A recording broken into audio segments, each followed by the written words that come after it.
Good morning, Brotherface. Good thing we don't do punishments, because we'd both be in trouble right now. First off, nice work on your last video. I didn't quite nail the answer on the head. I had some theory about a very shallow sand-ice mixture, but it was fun to try, and I'm not disappointed about missing the mark. In a lot of ways, I appreciated the fact that your video was created in a way that allowed for the genesis of a theory, and I almost feel like I can once again empathize with some of the students that I get at the science school. When I work with students, I often pose questions about topics with which I am very familiar, and they are not. I try to present enough background information so that they are armed with sufficient knowledge to be able to answer my questions, and I work hard to craft my questioning so as to promote critical thinking rather than hand-holding. So the scenario in which I pose a question which does not get a correct answer is not unfamiliar to me, and I often find myself acknowledging the strengths in some of the students' theories. Even if they are not correct, they often come up with wonderfully creative ideas. And I find myself balancing the need to encourage their creativity while also highlighting shortcomings in their proposals in an attempt to further develop their critical thinking skills. Anyway, overall, I really enjoyed the format of your video, and I think it's worth further pursuit and development. So we're going to try this walk and talk thing. While moving on to the second topic of this video, which is the virtues exercise that I had you complete last week. I'm so glad you had the opportunity to complete it with Megan, and I hope it resulted in a really good conversation. I got the idea for this exercise when I did my NOLS course. We completed a similar exercise, but I don't actually have the same list we used in the field, so I had to compile and alphabetize this one, just from doing a Google internet mining. And I acknowledge that there are a certain amount of nearly synonymous or redundant terms, but I've actually really enjoyed the conversations that result from the debate over what differentiates curiosity and wonder, or education and learning.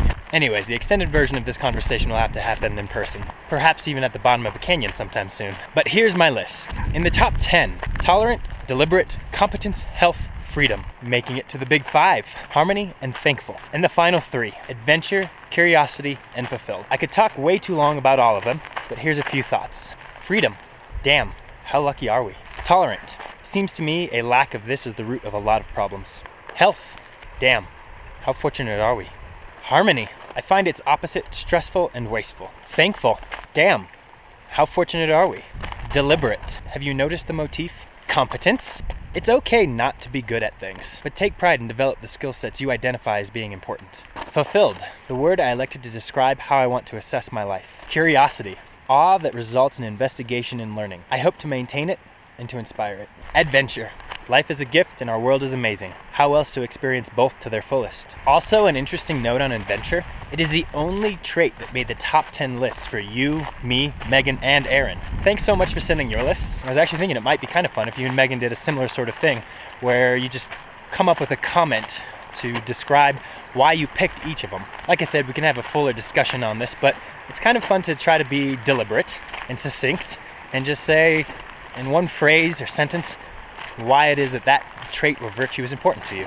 Lastly, I was thinking that reading a common book might be an interesting element to add to these conversations, and I wanted to know what you thought about the idea. If you were up for it, I was thinking that perhaps The Grain Brain by David Perlmutter might be a good place to start, with a due date of, well, just before Turkey Day in the Canyon. I selected this title because I know that our mother recently read it, and she seemed to find it rather compelling.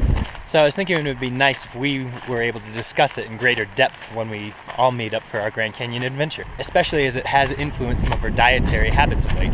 Anyways, I also need to work on a sign-off for these things, but I was thinking that perhaps it would always include a picture or two, just to share with you some of the adventures that I've been having lately. And that's why I created that slideshow in my last video. I used to be really bad at taking pictures, whether it was traveling to Europe with the soccer team or just recording what was going on in undergraduate life. I always relied on pictures that other people took. I've gotten a little bit better lately, and I definitely like working with the GoPro. But I'm starting to find value in not only having the adventures, but being able to document them for personal memory or for story sharing. And I think that being able to document them and kind of relive them a little bit often helps to inspire me to want to have my next adventure. I don't know if it's endorphins or serotonin or what chemical thing's going on in the brain when you relive adventures and pictures.